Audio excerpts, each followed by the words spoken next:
कोखिया में माई डाल दिह तू जानामा, बाझिनी के नाम सुन के हटतावे का नामा। कोखिया में माई डाल दिह तू जानामा, बाझिनी के नाम सुन के हटतावे का नामा।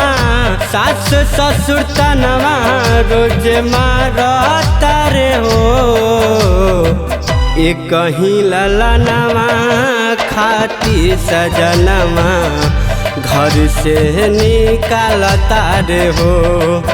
एक कहीं ललनवा खातिर सजनवा घर से निकालता रे हो।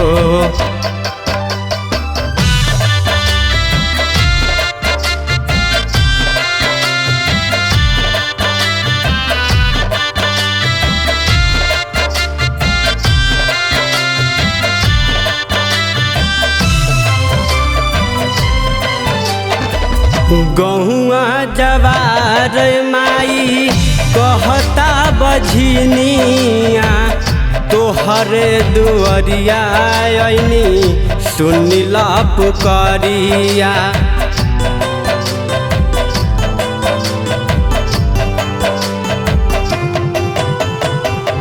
गहुआ जवार माई कहता बझनिया, तोहरे दुआरिया आईनी सुनिला पुकारिया।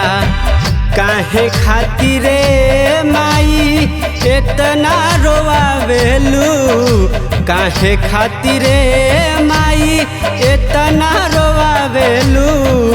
अपन खुशी खातिर संयमा रहता रे हो, एक कहीं ललनवा खातिर सजनवा घर से निकालता रे हो।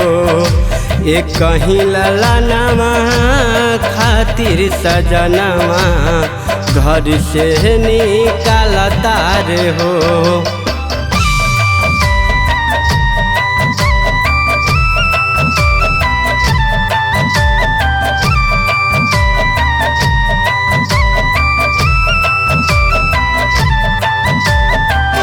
कहनी कवन गलती माई भैनी बेघर हो, फिर दहल देश्वरी माई आपन नजर हो।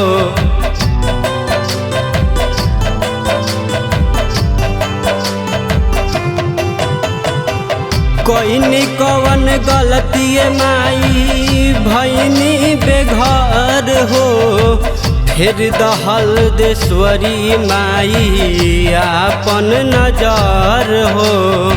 आचारा प्रसार माई मांगी तोह से बेटावा, आचारा प्रसार माई मांगी तोह से बेटावा। लिखे गणेश बलवंत गावता रे हो, एक कहीं ललनवा खातिर सजनवा घर से निकालता रे हो। एक कहीं ललनवा खातिर सजनवा घर से निकालता रे हो।